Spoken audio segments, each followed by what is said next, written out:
今2024年环太平洋军演，即届是有29个国家参加，潮名盛大。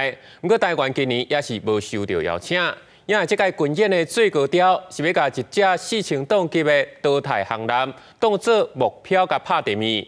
外界分析，这就是咧针对中国。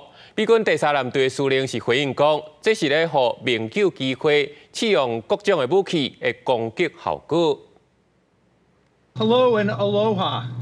2024环太平洋军演新上任的美国第3舰队司令约翰韦德担任联合特遣队指挥官，亲身主持记者会，针对今年主题伙伴整合，而且做好准备。韦德表示，今年环太平洋军演主要用阿罗哈的精神，落实安全、环境保护、专业这3大目标。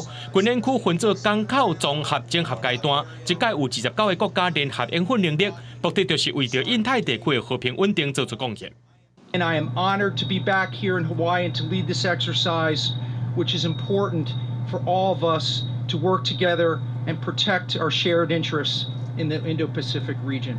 另外，记者会现场媒体有要到一半是对台湾来的，大家也3000问问题，关心台海情势发展。台湾是伫咧第一岛链的战略位置受到中共威胁，未来敢有机会用观察员的身份参加环太平洋军演。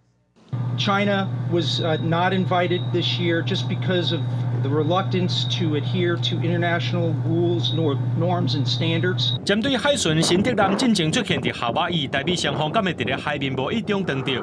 另外，讲到中国军机扰乱台湾等台海基地，为着大部分是拢闪过。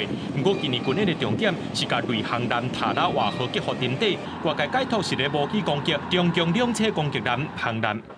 The RIMPAC exercise will sink the USS Tarawa. Is that to prevent China invade? Could you explain the purpose? Yeah, we are going to conduct a live fire event. We will conduct a SYNC-X with the ex-USS Tarawa. It is an opportunity. It's a large vessel, as you know, and it's giving us an opportunity to conduct multiple serials or multiple events. With multiple weapons. 记者会进行时阵，真珠港史卡姆联合基地已经有几多架美军北极级驱逐舰、新加坡巡航舰坚强号、印度导弹护卫舰，也有日本甲韩国的军舰等等入港等待操演。